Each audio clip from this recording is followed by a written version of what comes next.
Good evening, friends. Welcome all the attendees. We have a great personality with us, CA Namrata Shah, and we have a great topic of discussion of today, financial modeling of e-commerce business, which is now booming up. Even in lockdown, only the business is going on is e-commerce, or even more booming up. So it's a great learning for all of us. We have our friend Ritesh Desai with us. Would like to request now Ritesh to introduce formally CA Namrata Shah. Thanks a lot, Virag, for this opportunity. So, hi everyone. Very good evening. I hope everyone is doing great amid this pandemic. I'm sure we'll be out soon. So, myself, Ritesh Desai, I'm working as manager internal audit in retail industry currently. Uh, Firstly, I would like to thank Mr. Virag and his team for organizing such beautiful webinars. I mean, this lockdown period, he has made it a great learning period for all the professionals from diverse fields and diverse streams, all like say internal audit, forensic audits, even Microsoft Excel. And today, another challenging topic, what we are facing today, that's financial modeling. So I would like to take this opportunity to introduce CA Namrata Shah, who has more than a decade's experience in executing assignments in various streams like startup valuation, financial modeling, private equity, industry research, valuation of public and private enterprises, and assurance, and many more. The list just goes on. So I'm sure today when we see e-commerce industry is emerging at great pace. Like recently we heard GeoMart tying up with the local vendors and trying to create a seamless delivery options. I mean, pandemic has been a great opportunity for many industrialists to even explore the hidden opportunities we didn't even know that it would be possible so fast. Just we heard Walmart 3-4 years back falling, in the treaty. So, like I said, I'm sure we are going to be left much enlightened after the end of this session, as the topic covered is really nice, the do's and don'ts, the auditing part, and integrated financial modeling. So I think it's a great opportunity for all of us. So Namrata, we would request you to just start up with this topic, and I'm myself equally excited to join the session. Thank you, Ritesh, for wonderful introduction and your kind words for uh, me and the team. Thank you once again. Would like to request now Namrata. Thank you, Virag. Good evening, friends. Welcome to today's webinar on financial modeling for e-commerce business. Okay, so this, what do you remember when you see this icon? These are some names that we have in our cell phone these days, and we are using them day in and day out and aggressively day by day as we are locked inside our house. What do you feel it's common in all these companies? Yes, these all are e-commerce based companies, internet based startup. Few have physical or existent, but most of them are online business. So today we are going to understand how these companies are making revenue, what are their costs, and how they are doing their business on day-to-day basis. So let's first discuss what we are going to cover in today's discussion. First, we are going to discuss about what are the application of financial model, which are the streams, opportunities for any finance professional where they can apply this knowledge of financial model. Second, like any industry, e-commerce industry also has few terminologies which are applicable only to e-commerce industry. So we are going to discuss those e-commerce, those terminologies. Third, we are going to understand logic of building financial model. I understand most of you are aware about building financial statement. So we are not going to discuss how to prepare P&L, balance sheet or cash flow or how to link those statements, but we are going to discuss about what is the logic of building financial statement, business, financial model. Next is, once a model is built, we would like to understand if we have made any mistake in model or are there any errors for third party to identify. So we are going to cover some basic audit tools which are available in Excel to identify whether the financial model meets the criteria. The next is best practices for building financial model. These best practices are based on a premise that if a model is given to a third party located in offshore places or any other country, that person should be able to evaluate your model independently. These are few best practices followed globally. We are going to discuss them. And last, some future references about websites, books that you can refer to for better understanding about building financial model. So let's start with application of financial model. So mostly the financial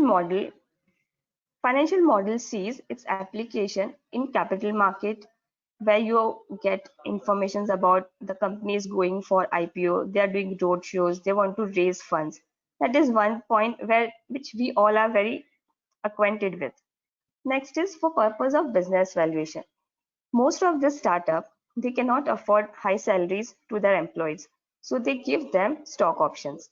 When they're giving them options, it is important that the value of company be identified and correct option price be determined.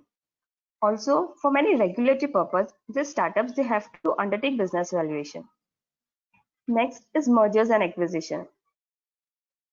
We have seen lot of mergers and acquisition this year, not to forget JioMart. But if we see history of e-com business, mergers and acquisition has not taken place these days. It is going since decade. We have seen Jabong getting acquired by Myntra, then Myntra got acquired by Flipkart, and now Flipkart got acquired by Walmart. So there have been series of acquisition over a period of time, and in fact, even a single entity undergoes through series of acquisition. So financial model is also relevant at that point in time. Next is related to equity and debt financing. Since these companies, they require a lot of investment, which promoter is not in position, promoter or founder are not in position to get those funds, they have to rely on venture capital.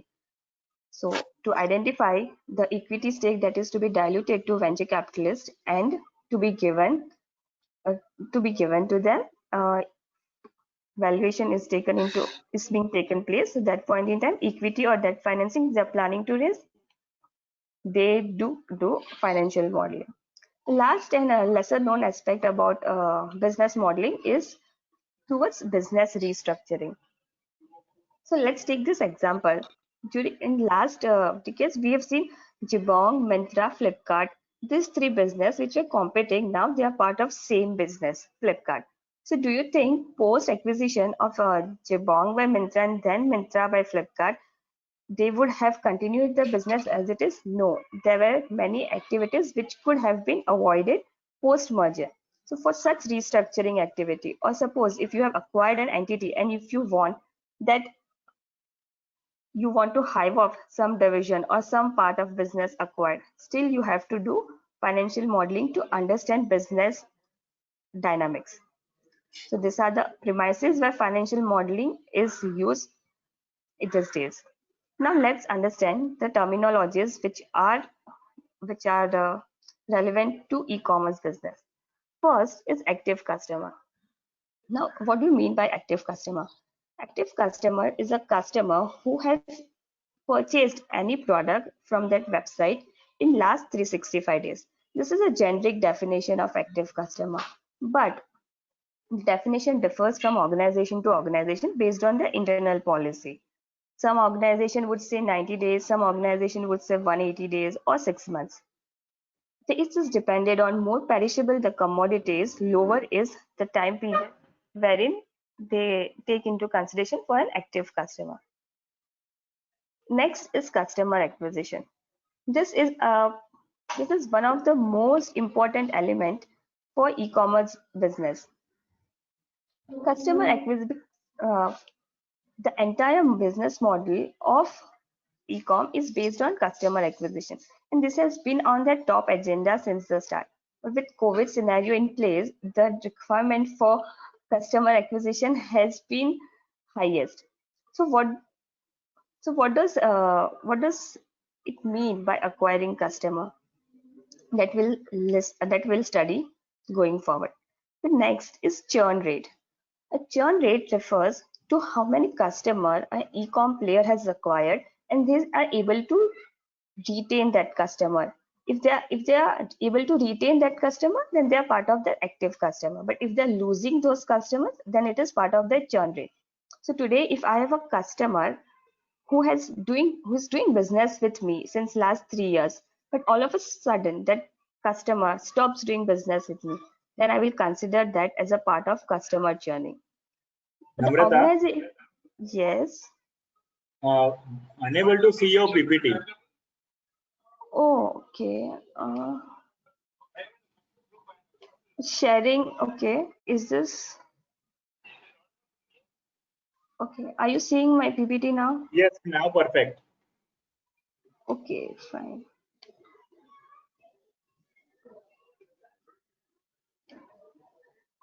Okay, fine. So I was on customer churn. So what does it mean by customer churn?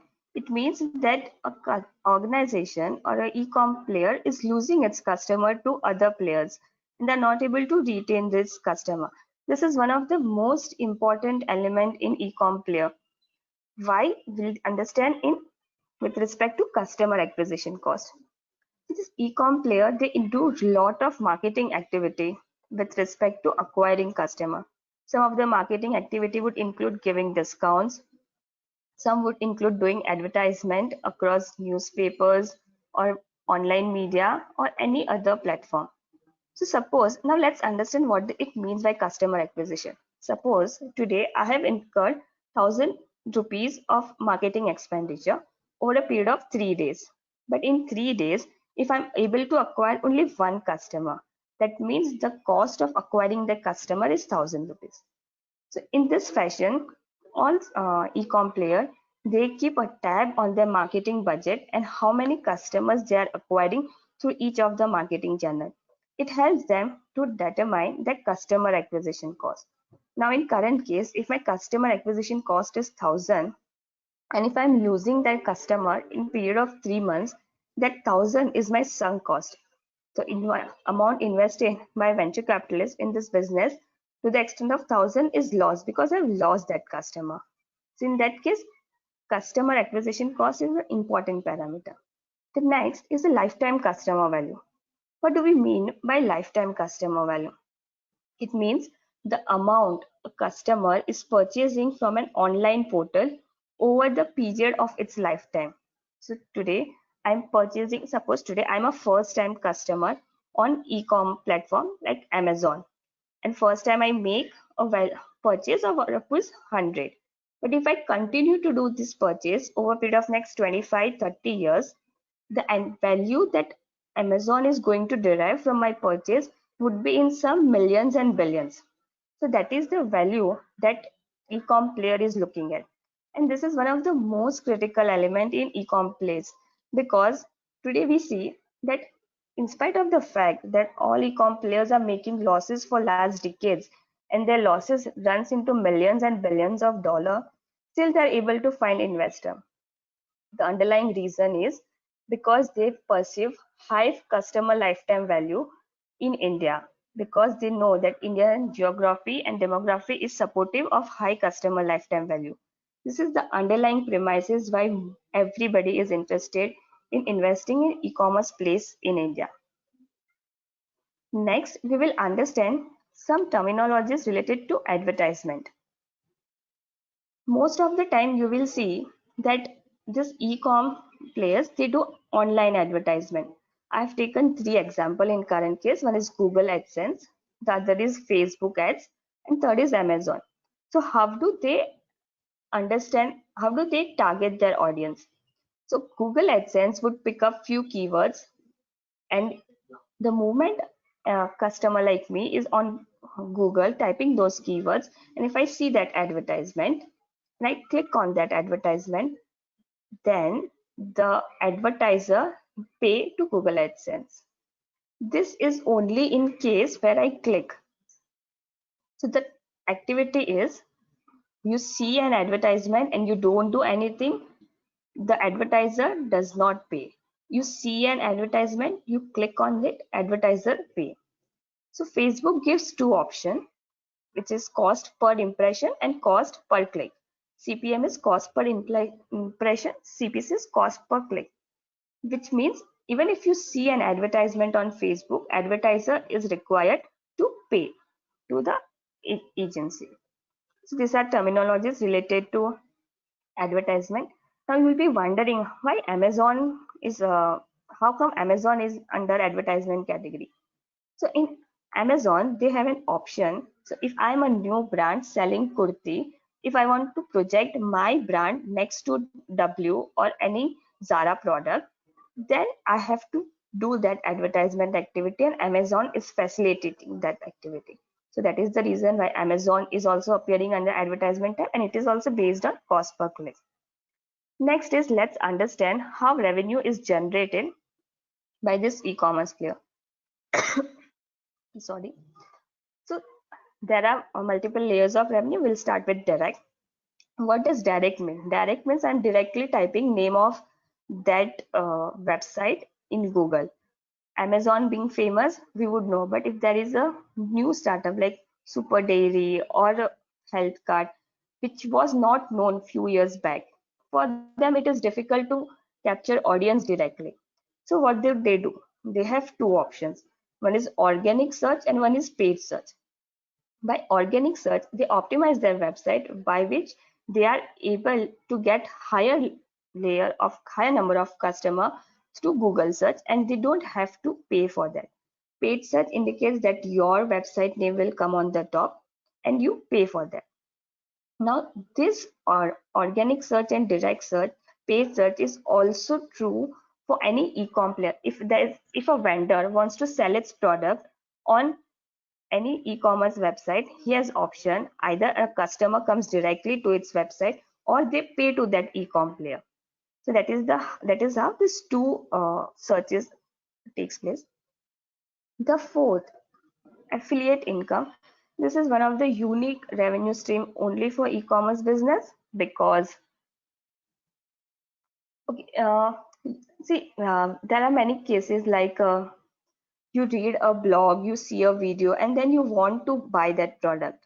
So if I am buying a product from a lesser known website and I love that dress, what will I do? I'll click photos, I'll write about that product, I'll do everything, and then post below that. I will post one link that if you also like this product, you can buy this product from this website at this price. So if a customer is clicking on that link and going to a e-com website to make purchase, as a advertiser, since I'm marketing that product, I get some income. That is how affiliate income works. Next is listing income. If you are a seller and if you want to list your product on any e-commerce website, then you have to pay listing fee per product. So suppose there are 10 products you want to put on Amazon, you have to pay for each product to Amazon, for each product, each time period that you want to stress, for which you want the product to appear on e-commerce website. Okay, so these are the basics related to e-commerce. Now let's start with model.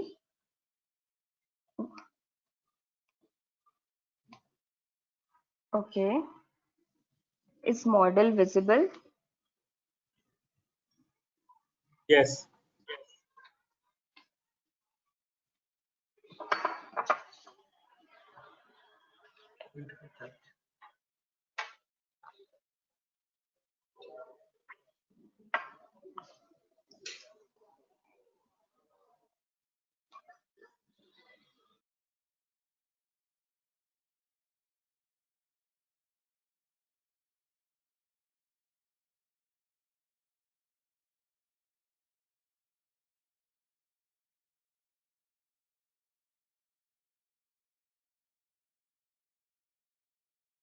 Hello.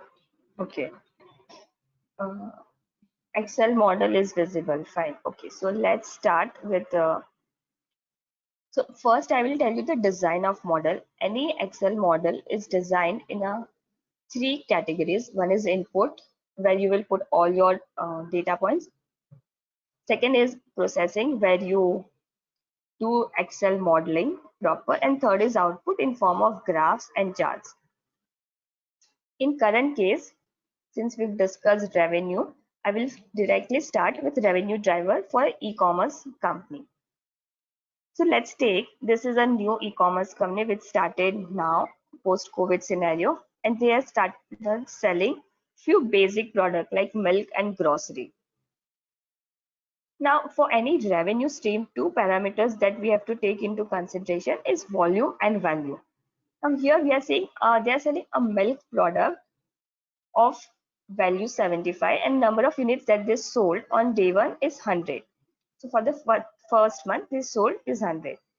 Now this is what is getting me revenue for 1 month. But since I've built this model for the period of 3 years and this is a monthly model, you also have an option to do it quarterly, annually, or as per the requirement of the organization.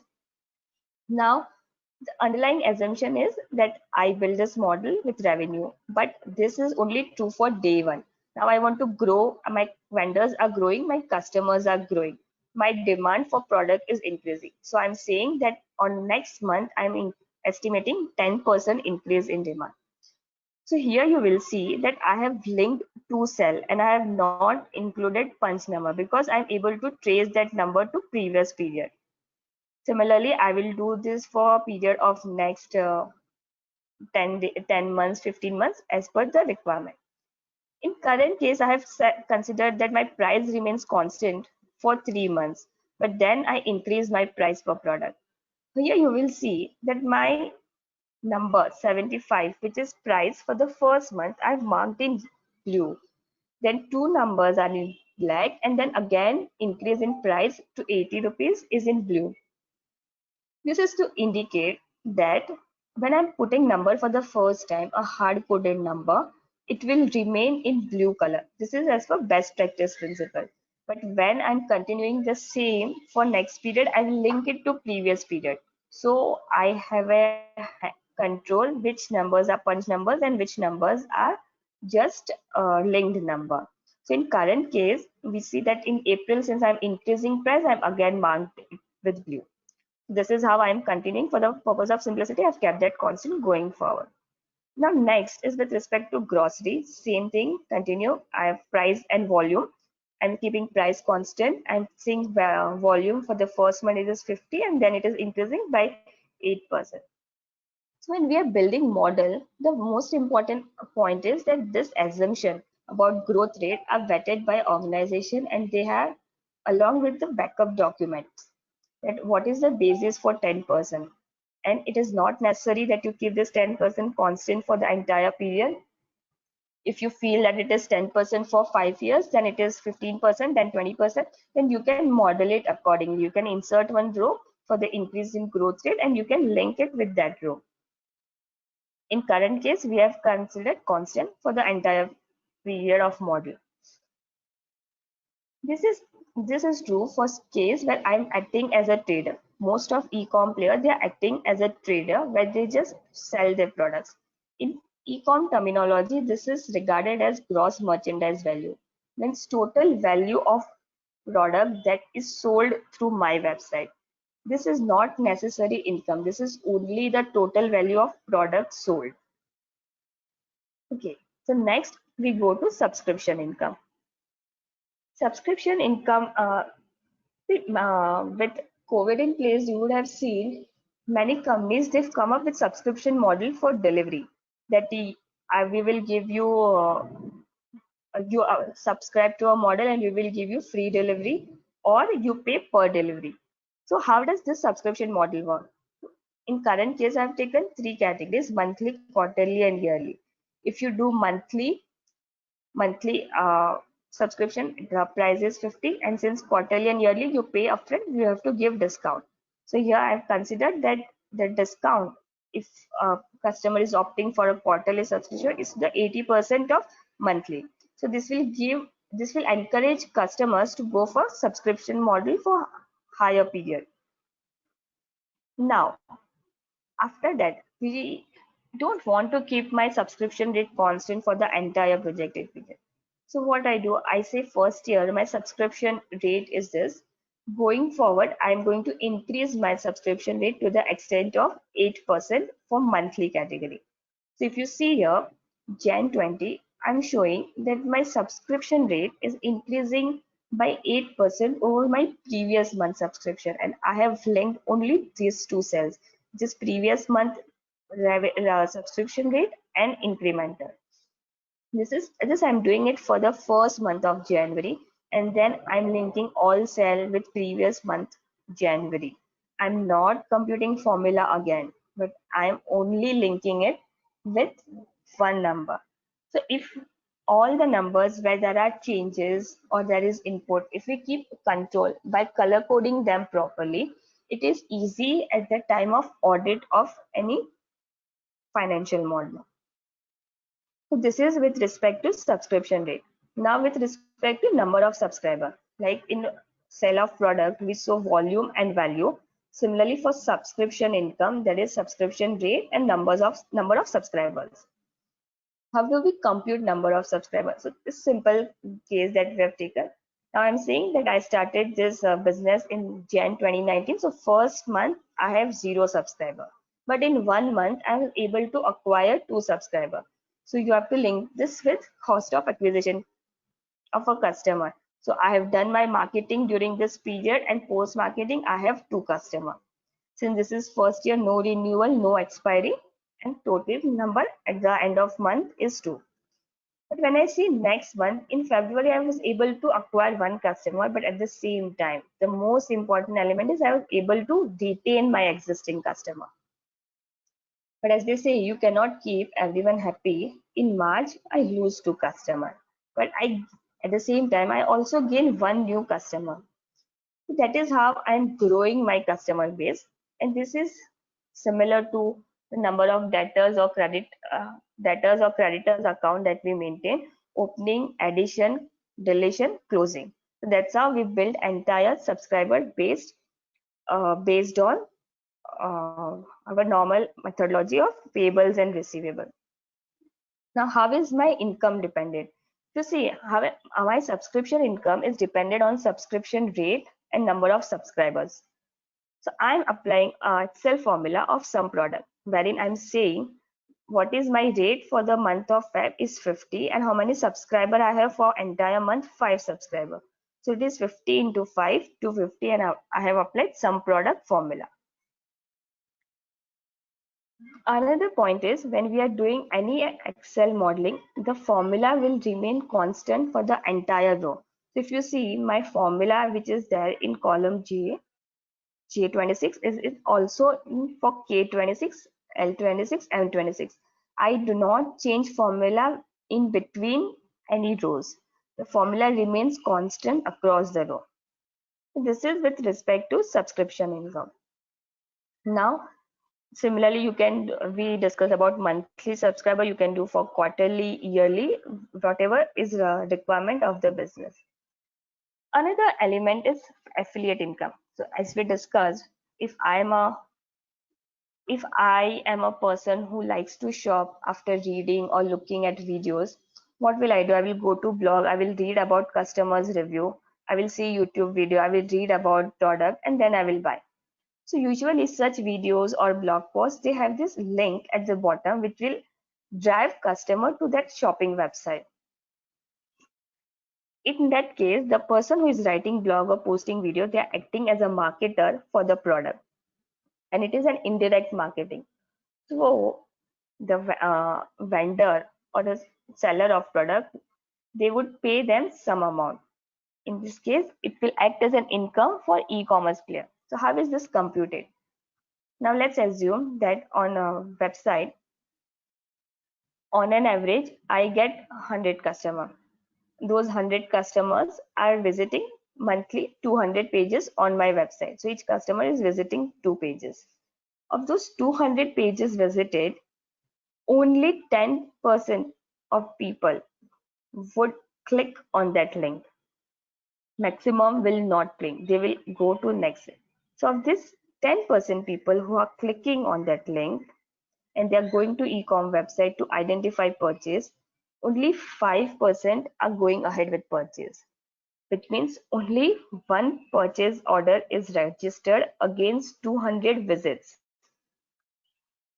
And if for that one purchase, definitely the marketer who is doing this marketing activity needs to be compensated. So they are paying them around 25 rupees in current case per order.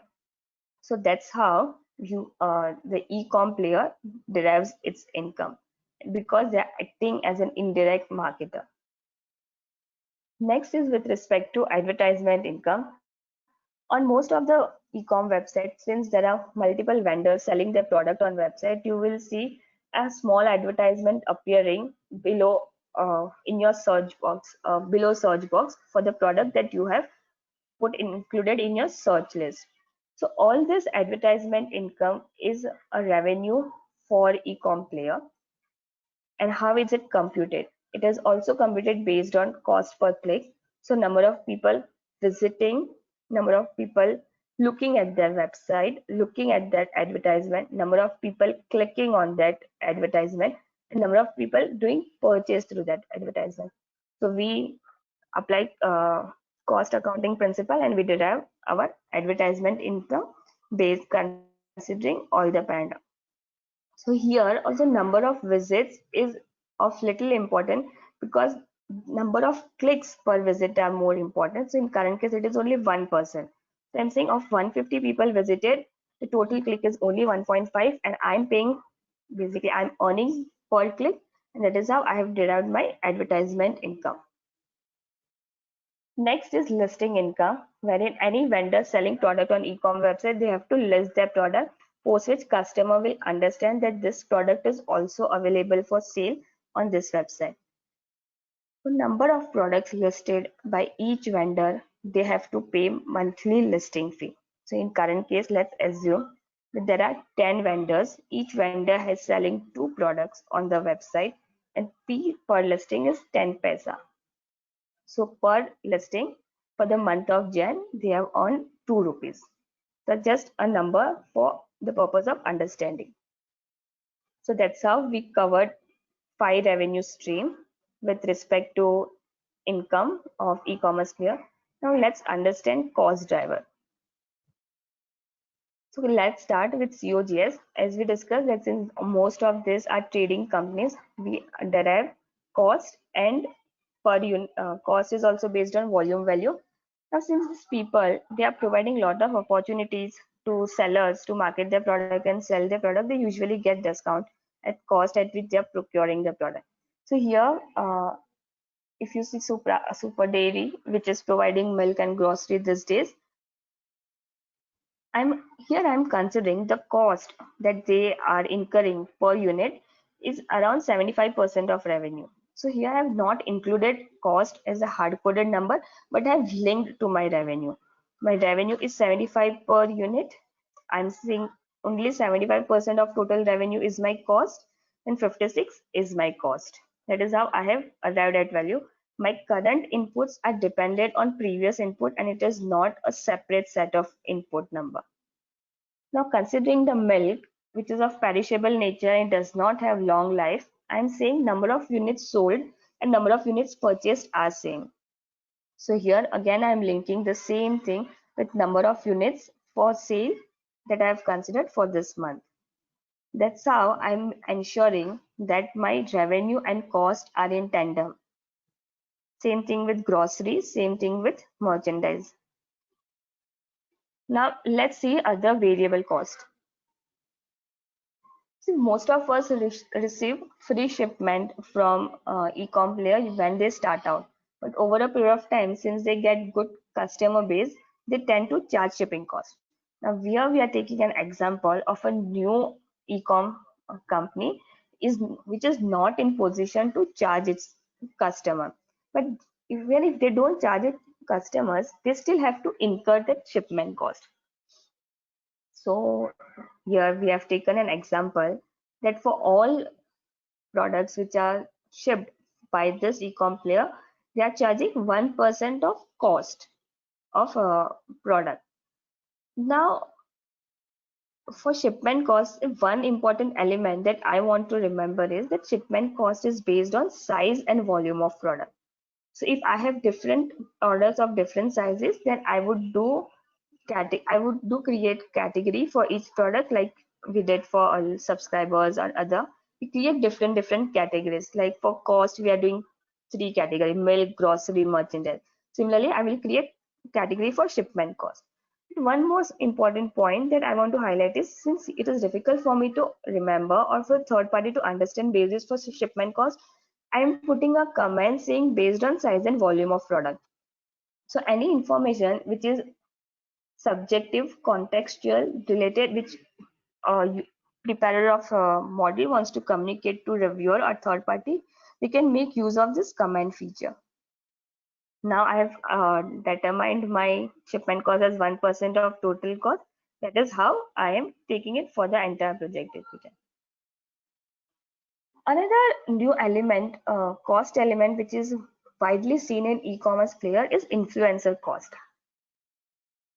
Instagram has taken a lead in this case. You will see many people on Instagram advertising for different products. So I have a friend, she is an influencer for beauty products. Her activity is to buy a product, to apply that product on her face, give her review, and put a link on her Instagram page. When she does that, any purchases which are routed through her link, she earns to that extent. But that is a income for a influencer, but it's a cost for e-com player. Now, how does this cost impact its financial?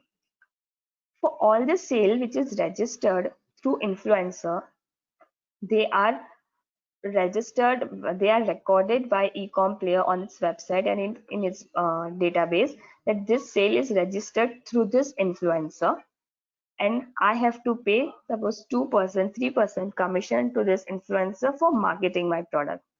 Now in this case, I have taken an assumption that I have an influencer who is marketing only my merchandise product, because you don't need an influencer to sell milk and grocery. People will buy.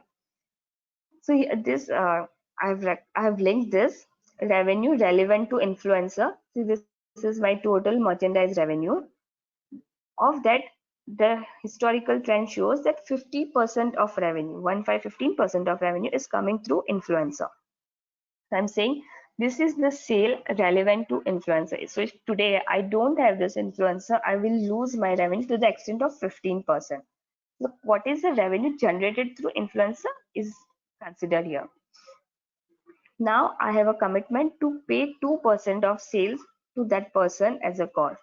That's how I derive 2% of sales to influencer as the cost, and this is considered as part of my advertisement cost because that person is helping me sell product. Here we can build multiple hierarchies. I've taken one with respect to ad spends. You can also consider Facebook spends or any other social media spends. If an organization e-com is also active on Instagram, you will see in ad on your Instagram for a product that you have searched some other place. You will see Amazon ad or Nykaa ad or Flipkart ad on your. So that's how they are targeting, and this is the ad campaign that usually all e-commerce done on day-to-day basis.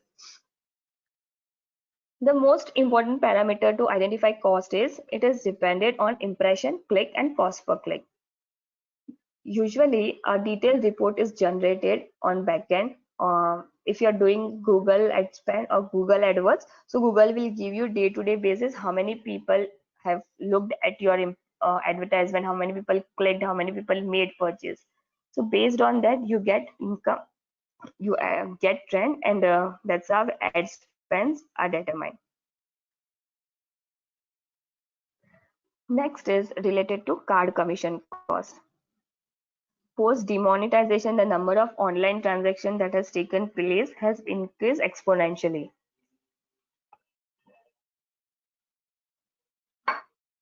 So So it is now not only limited to credit card, but you also take into consideration net banking, wallet, others like Bhim app, UPI. So these are the different payment gateways that people are using when they come on this website to make purchase. Usually a new or most of the startups, they don't pass on this cost to customer. It is absorbed by them. But when a transaction is done through a credit card or net banking, they have to pay some fee to that agency for executing this transaction. So in current case, we have assumed that rate for credit card transaction is 1%, net banking is also 1%, but wallet is usually higher, 1.5%, and any other payment gateway, they are charging higher amount, let's say 2%. Now, next point is these are the rates that I have to pay to credit card or any card based company. But I have to also identify how many transactions I am executing through this platform. So based on historical trend, we have seen that maximum is through net banking, but almost 25 from credit card also. So what do? I say of the total revenue generated, 25% of revenue is generated through a credit card transaction, for which I have to pay 1% of my sale as a credit card commission cost. And that is how I am building my cost. So this is just one instance. Similarly, we can say that 45% of transactions are through net banking. So I have linked my revenue, total revenue, through 45%, which is based on my assumption of number of transactions executed through net banking. And on that, I pay 1% net banking fees. So that's how we have arrived at credit card cost.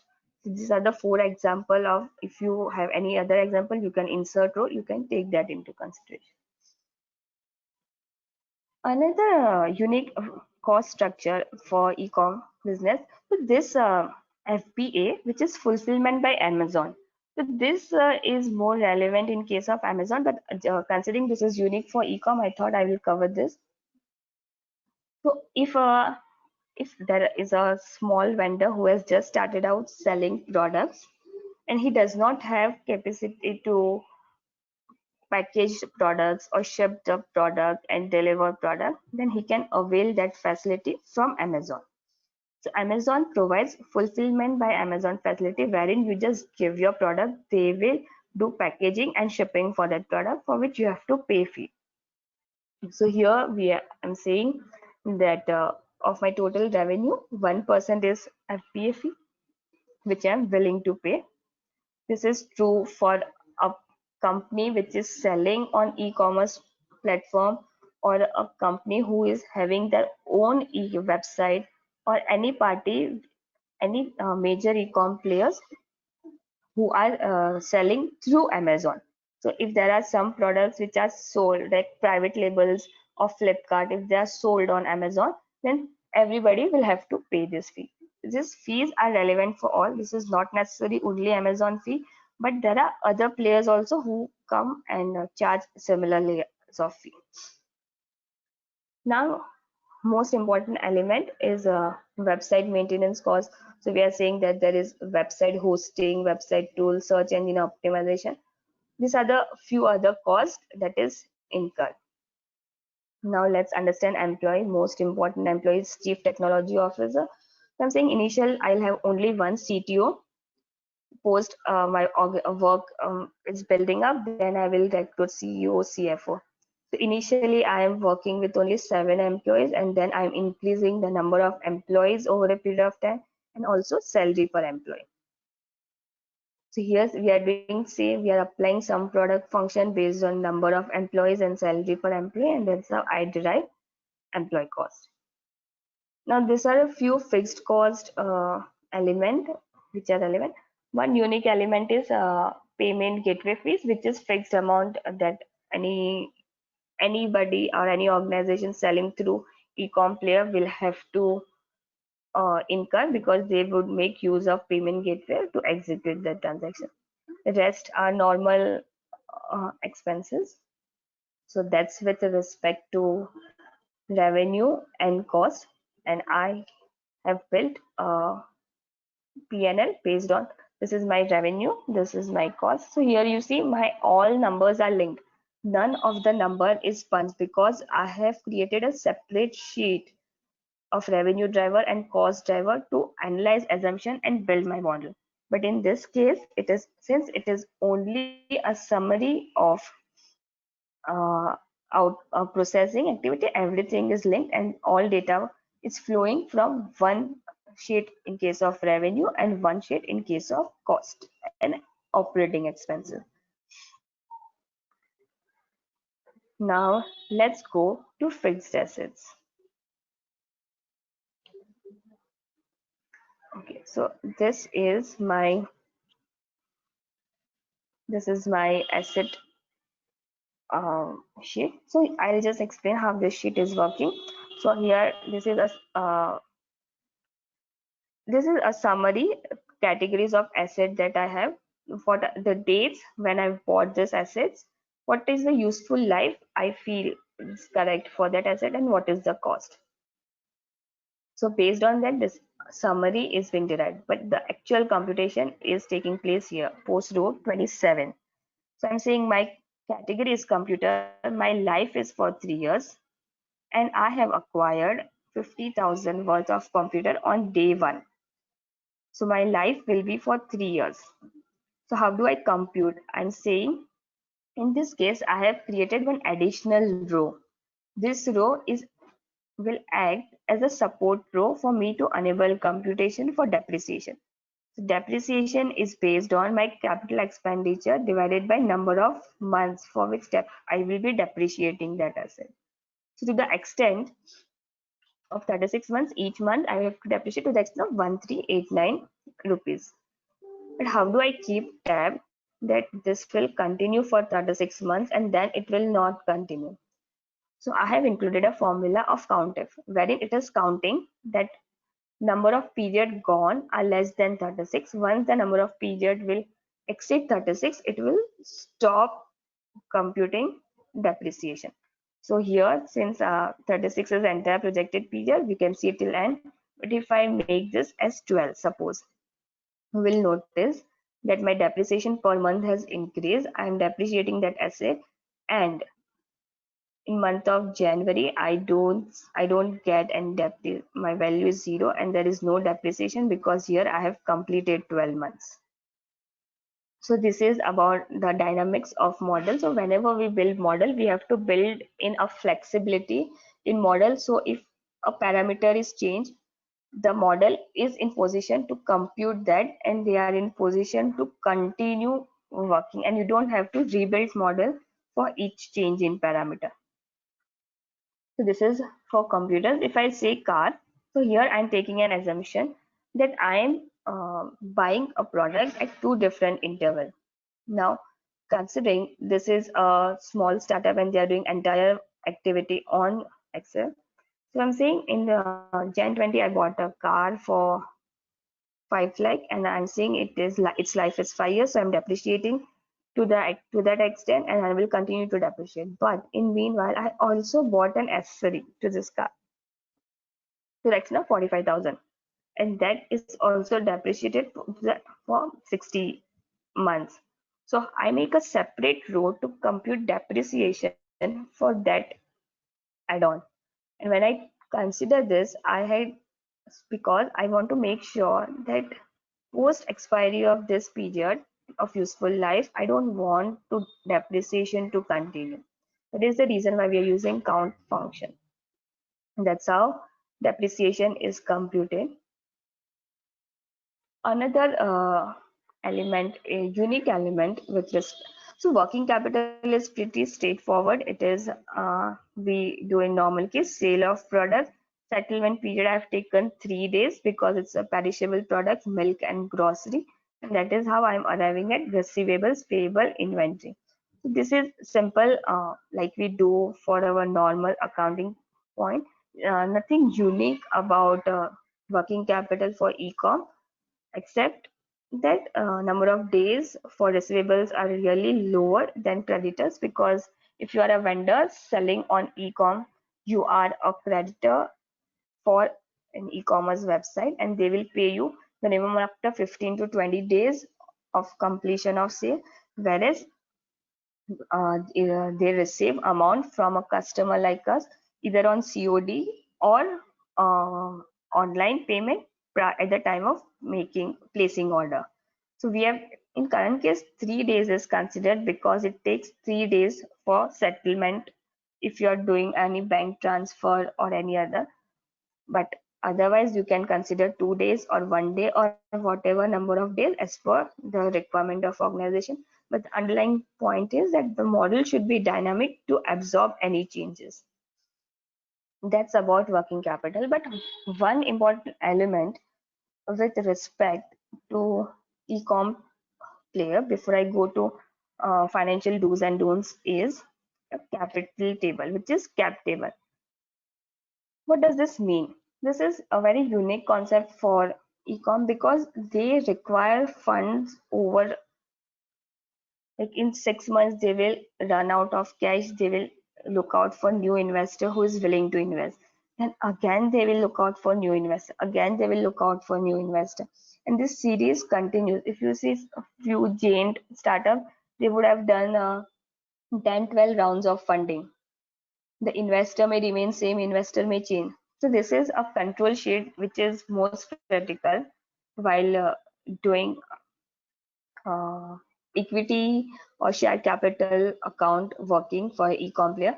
So here we are saying what is the amount invested by founder. Suppose in current case, I'm saying a shareholder 1, he has invested 50,000, shareholder 2 has invested 40,000, shareholder 3 has invested 30,000. And considering my cost per share is 10, I'm saying number of shares this people will get is this divided by value of share.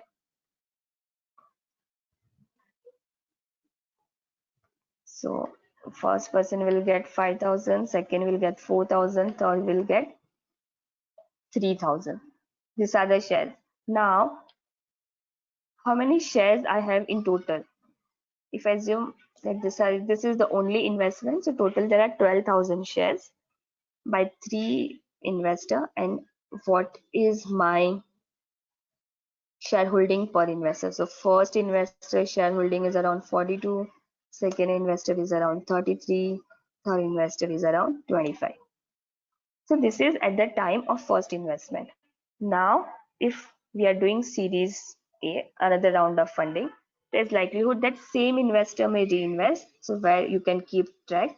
But if you are getting new investor, then you say investor 6, 7, 8, number of shares issued, and what is the shareholding. So this will be post series A. You will get diluted shareholding of existing shareholder, which is also the shareholding of company as of the date of new round of funding. This you can continue till the time number of series you keep on raising. And another control point is here you get information about that the price which I had initially considered 10 is falling to 3 and 4 over a period of time because my number of shares issued are increasing and I'm diluting my stake, equity stake. Another point is you may also take into consideration any other terms given by the startups in their funding document over tenure, exit clause, right to first refusal, or any restriction placed on investor towards exit. So those parameters can also be taken into consideration. Another point that we discussed about customer acquisition cost. So I would like to discuss that point before we go to financial model do's and don'ts because this is very unique to this ecom. Now this is a group. I have grouped all the workings. Now this is my customer wise revenue. What is my revenue per customer per month?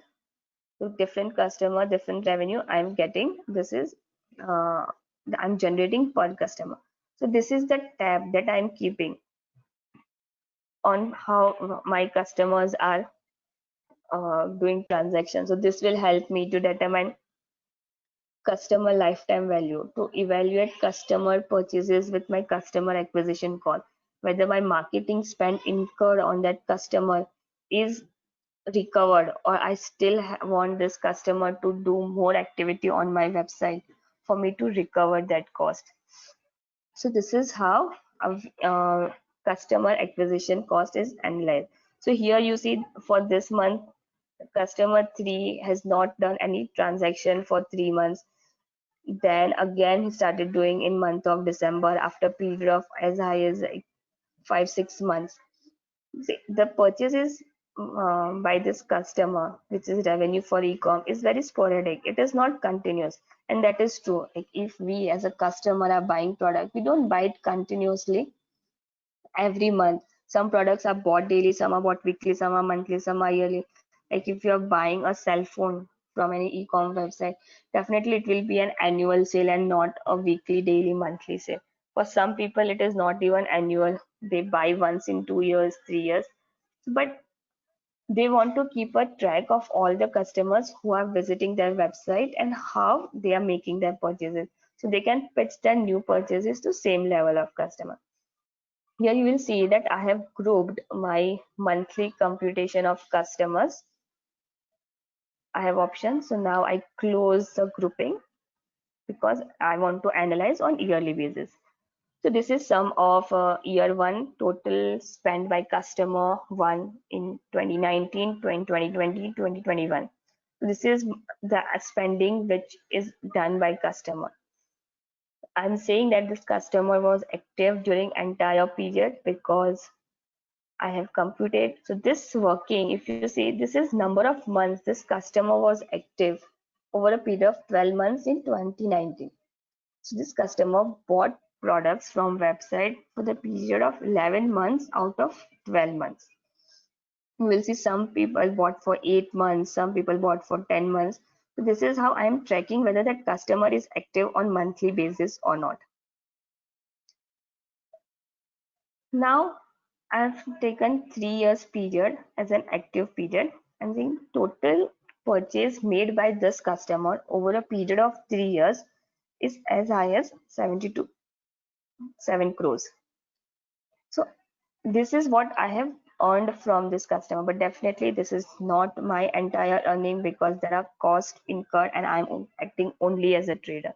But this customer is active, that I get to know from number of transactions, value of transaction that this customer is doing on website. After having these two numbers, we arrive at average revenue per customer. So I'm saying how much revenue is attributed by this customer per month of 73,500 total sale contributed by the customer 1 over a period of 11 months. What is my average revenue per customer, and how can I in which product that will help me to generate higher revenue per customer going forward. This is how revenue per customer is analyzed, and this revenue for customer also forms base to determine customer lifetime value. Now here you see that I am taking an example of customer 1. The customer revenue generated by customer 1 over a period of 11 months is this. So what is the total amount that I have earned from this customer over a period of its life? In current case, the life of customer is only 3 years because the model is built for 3 years. And this is my contribution from this customer. This is my contribution from this customer for the period of 3 years. Here, I would like to highlight few parameters like the checks and balances. So here, my total revenue contributed by customer should match with my P&L. In current case, it is not matching, so I have included a check to highlight that there is difference, and accordingly, this needs attention of a model preparer. Similarly, when I'm doing my average revenue computation, I have marked customers who are contributing highest 10% of my total revenue. So this customer 1 is part of my top 10%, customer 4 is part of my top 10%. These are the customer that I want to keep my focus on. Similarly, which are the customers whom I'm expecting higher customer lifetime value. So this is a simple activity. We do conditional formatting toolbar, top bottom 10%. So for the time being, I will clear rule and then I'll apply top bottom top 10%. It will pick up. So these are the top 10% of my customer. This is how customer lifetime value is determined, and then this is projected or compared with customer acquisition cost and other parameters. Okay, so I have discussed major points with respect to building model. Some points with respect to output are, once you build your model, you want output in graphical format. So here is a revenue graph. My revenue is increasing, cost is increasing. Similarly, we do for balance sheet. What is the contribution for each asset? So here is this sheet is a summary of my entire file: income statement, balance sheet, cash flow. This is how all the working done in previous sheet is summarized in this Excel sheet for a bird's eye view of financial statement. This is with respect to model. Now I will go to some do's and don'ts respect to financial modeling. Okay, so these are the few general practices followed. Like we discussed, all hard-coded numbers are marked in blue, all formulas in black. So it is easy for third party to understand, and also it is easy for us if we are going back to same file. Like you saw in current sheet, there are number of worksheet in one Excel workbook, and some links are coming from different worksheet. So it is I usually recommended that those fonts be marked in green, so it is easy to understand whether the link is coming from a worksheet in same Excel workbook or it is coming from other workbook. Usually there are some data points which are taken from Bloomberg, Capital IQ. Those data points are marked in different color. So if there is an update required, only those data points are directly looked into and it is identified and worked upon. Now this sounds like a monotonous activity, manual activity, and it would take a lot of time, but that is not the case. Google Excel has function for that also.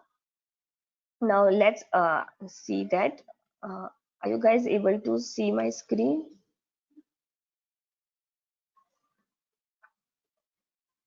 Okay, so just 1 second. I will share my Excel.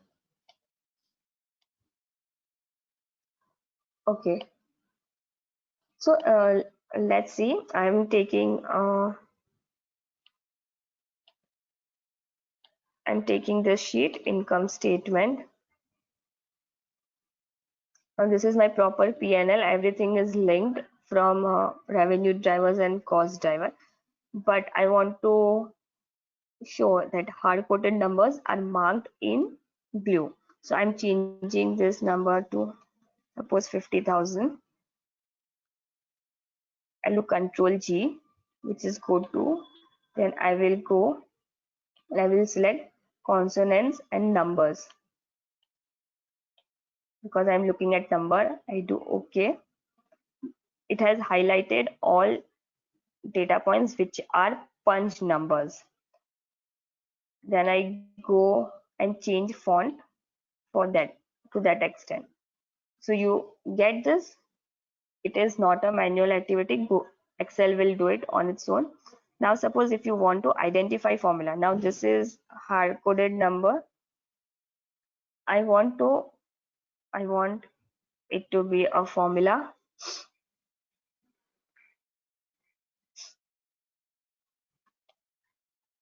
This is a hard-coded number. It is a formula, but it is coming in different font. So I'll again go to Control G or go to special formula numbers. Okay, it has marked all the text, all the points in cell which is in formula, and I select and make it black. So this is done for entire worksheet. So it will take into consideration all the data points which are hard coded, formula, everything. It will take into consideration, and you can at just one go you can format entire Excel sheet. So now let's go back. So this is the color coded. So these are usually international colors which are preferred. But if you feel you want to follow different, you can follow different color coding as long as you are communicating it to the reader. Now next is few points is avoid partial inputs. Now if you see in my model, okay, I'll have to toggle. Fine. If when I've built my model, I've taken into consideration that I don't include any data points which are absolute value within one cell. One second. Okay, so now I'm good. If you see, like we discussed about revenue drivers, it was I had an option to just put it 100 into 1 plus 10%. I do 10% here, my value is same. It is not necessary that I put 10% separate, but this is considered as partial input. It will not give correct picture because here I am doing 10%, then somewhere I do 20%, then I do 15%, then at 30%. So if there is one change, it will make imperative that I have to change all the cell. So all the input be included in separate column or a separate row. Now let's take a scenario if I want to consider different growth rate for each year. So I make a separate row. I say 10% here, 15% here, 25% here, and then I link it with that row. But I should not include any partial numbers. Okay, so here if I am changing this to 10%, formula will change automatically, and it is we are not dependent on individual that we don't need to go and check each cell what numbers are going in each cell. Another point that is mostly recommended is with respect to using comments. So use as many comments as you want in as many cells you wish. Like here I have included one comment with respect to shipment cost, but if you think there is any additional explanation that number is talking about which is not possible in Excel sheet, include comment. As many comments you include, it is easy for a reader to understand what the preparer is trying to communicate. Another point that I would like to emphasize, see, in most of the cells, if you see, it is either single linked number or a function formula in that cell. None of the sheet has complicated formula of if, nested if plus VLOOKUP plus index match. So all those complicated formula, it is imperative that we go away with those formula. We make model as simple as this. So it is easy for reader to understand. It does not create many Excel problems. The more dynamic formulas you include, more problems are likely in Excel. One function that I would like to discuss is related to name range. So suppose in this case, let me say that I want to say number of units, this entire unit. I select this unit and I want to name this. So I'm saying I'm going to formula bar. I'm saying it is milk unit. Okay, so now whenever I will go to this cell, it will pick up milk unit. You can see it is not showing F7, F12, but it is saying milk unit. Now I do any function, it will be applicable. So if I do 12%, it will be applicable to entire row. Here I don't even need to go and visit each cell to identify whether the function is Excel has computed or not. If I do 15%, it is taking 15% for all the sheets. So this is one of the unique feature about Excel which is used widely. So whether I am including 15% here or not, it does not have any impact of that, but it is computing. You getting my point? So entire name range is taken into account. Entire range, the computation function remains same. If we discuss, let's prefer grouping of, you see in my sheet, I have grouped rows, columns extensively. I don't hide, because if you hide number and there is some computation or formula linked to that cell, it becomes very difficult to identify that one single cell. So better you group. If you are grouping it, if you don't want people to see entire deep breakup of cost of goods sold, only total, then you group it in that fashion. I don't want people, I want people to see entire, I ungroup it. If I want to see only bird's eye view of my major cost, then I group it in such a fashion that only 4 parameters are visible. That is how we do grouping. Another point is, here we see that my input is this, a revenue sheet, but these inputs are also used in income statement, in summary financial. All the all parameters are linked from one Excel sheet. So to identify, I'm selecting how many dependents are there in this cell. So it will open and it will show me that there are two dependents. One is income statement and cost driver. This is the only cell which is used to link information in cost driver sheet and also in income sheet. So here I just want to address this point that I'm not putting a number in revenue driver sheet, linking cost driver sheet with revenue driver sheet, and then I'm linking income statement with cost driver. All linkings are coming from one cell only. It is important because if then you're making any change in this cell, it will be automatically computed and reflected. It is easy to control also. Next is with respect to spacing. Many times it is observed that since most of us are used to writing in school one word as in one row, or after leaving one space, that is also visible sometimes in Excel. So people tend to keep one column blank, then next, then again blank. So what happens in this case? You cannot apply your formula across entire row. The function control page down will not work. It will show halt at each stages, which is time consuming. So avoid keeping any such spacers between column unless and until it is imperative that it is required. But uh, keep continuous column, quarterly number, group quarterly numbers, and then include annual column, which will become easy for you to analyze quarterly and annually numbers. Like we discussed, only one row, in one row, only one calculation. So if there are 4 parameters, if you want to show total cost, if there are 4 parameters, item 1, 2, 3, 4, then you put it in 4 separate rows, and don't put everything like in column C. I should not add B31 plus B32 plus B33 plus B. Either you apply some function if it is in consecutive sequence, or you include separate row. So in one row, just include one calculation. Next is here the 3 statement: balance sheet, P&L, and cash flow. These 3 statements are heart of any financial model. So on this statement, we do not see or do not make any computation. It is only in linked schedules. Sometimes you would see that balance sheet is not telling, then we tend to add 1, 2 in total. So avoid this. You prepare a separate schedule for each line item of balance sheet and link number from that schedule. So it is easy if you want to change any value going forward, or if there is any change, you are able to manage that.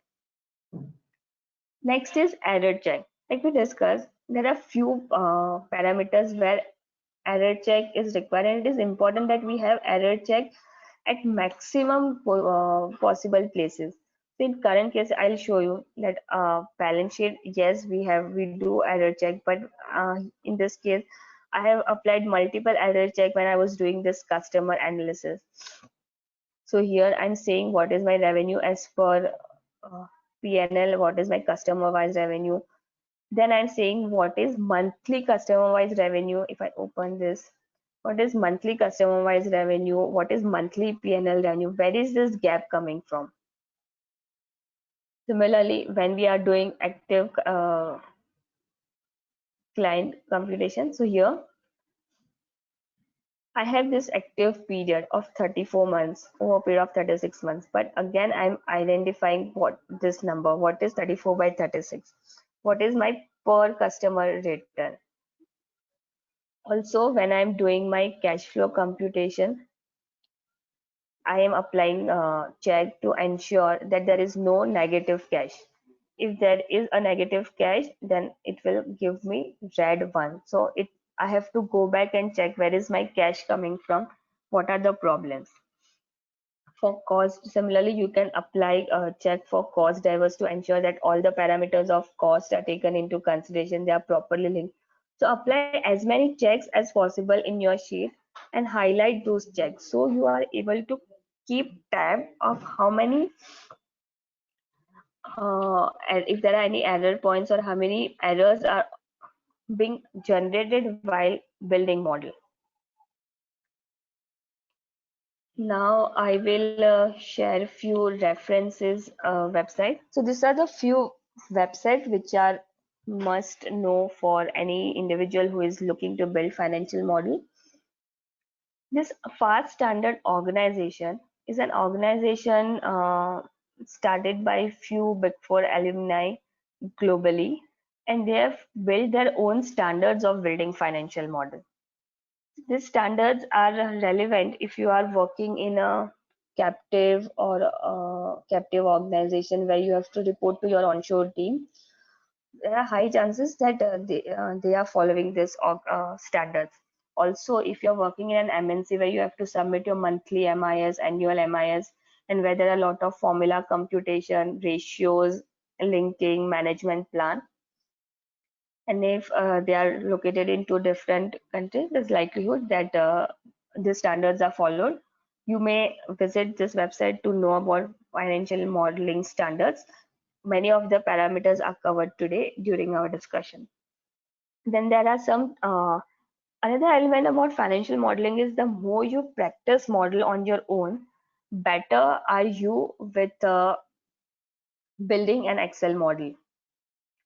So it is really important that you practice on models. So there are few websites like Corporate Finance Institution, Wall Street, Breaking into Wall Street. They have this templates, or they give you some Excel files which you can use to build an end-to-end financial model. You can pick up data from any listed public company, take those annual reports and pitch in those numbers and build a model by your own. So that will give you better idea.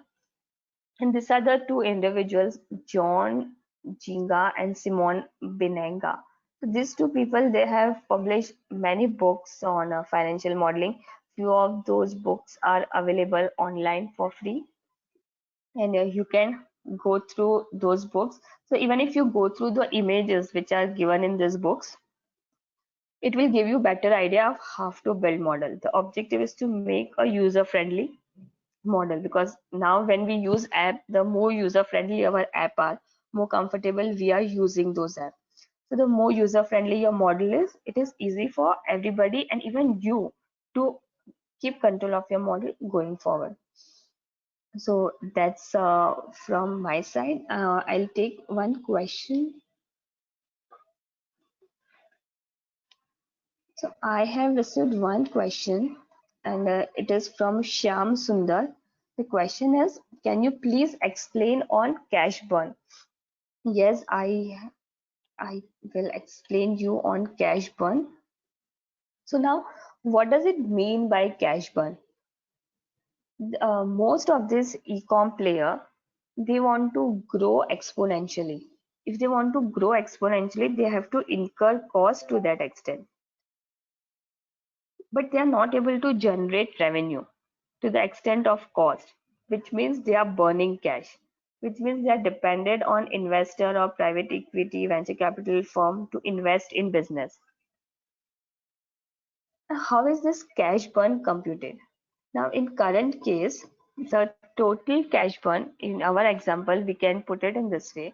My total cash burn is my variable cost and fixed cost.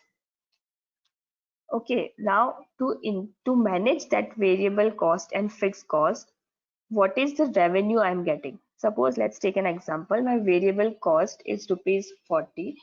My fixed cost is rupees 70. So my total cost is 110. Now, if my revenue is 100, then I'm burning cash to the extent of 10. So that is my cash burn. But in this, we can also take into consideration what is my cash in hand as of now. So if I'm also taking my annual cash balance, then to that extent, my cash burn will fall. The risk ratio is relevant only when there is negative cash balance. If you have a positive cash balance, the cash burn ratio is not that relevant. Okay. I think 1 second. I have one second. So I have received one question. Are these corporate finance courses? Yes, there are many corporate finance courses online, but most important is that you prepare model on your own. Even if you are attending, the more number of models that you prepare, better you will be in better position to prepare an Excel model, and you will be in position to control that model. I am not in position to comment which are the best course, because most of the institution like this uh, globally known organization, they have a variety of courses, and they offer different courses for people from different industry. So if you are coming from oil and gas industry, there's a separate financial modeling course for that. If you are from manufacturing industry, there's a separate financial modeling. If you're coming from pharma industry, they have this separate. So they have identified what is the industry requirement, and based on that, they've prepared their courses. But to start with, if you want, you can attend one basic general financial course, which is covering most of the parameter.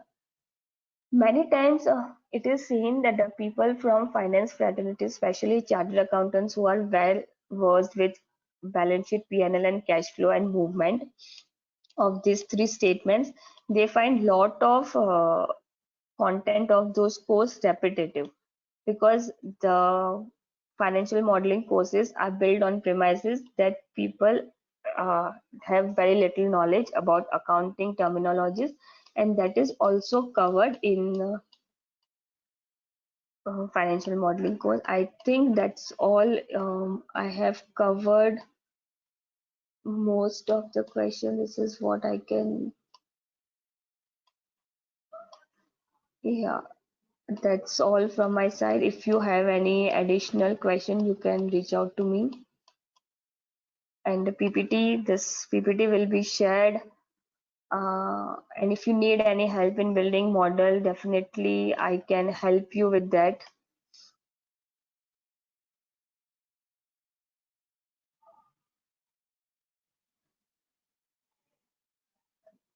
Thank you so much, Namrata.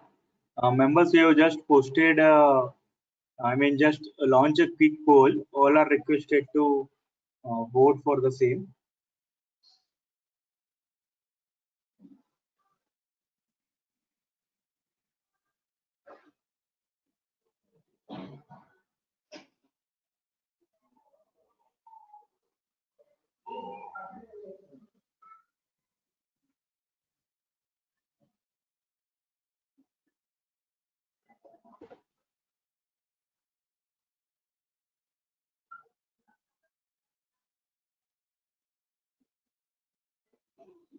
And this is the last poll for the day. And we'll share PPT with all of you. And apart from that, we'll share recording as well. We have a more session in coming days. Tomorrow we have a session on how to set up an entity in the USA while sitting in India. After that, we have a session on e-assessment as well. So all are requested to, if you're interested, you can join as well. So we looking for some more votes on the quick poll of our webinar, of this webinar basically. And thank you so much, Namrata, once again for a wonderful session. Thank you, Virag. Namrata, are you there? Yes, yes. Thank you, Virag. Am I audible? Yes, yes, yes. So we got around more than 85% as a extremely satisfied and moderately satisfied response. So it's all about your financial modeling, your Excel working of that model, and the wonderful presentation what you have shown.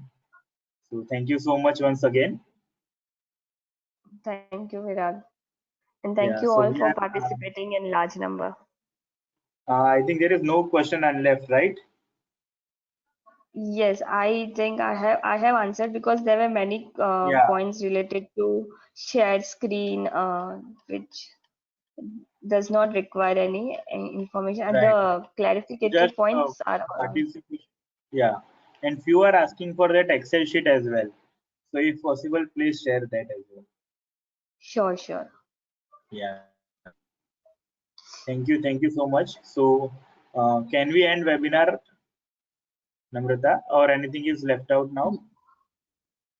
It is done from my side. We can end a Yeah. webinar. Okay.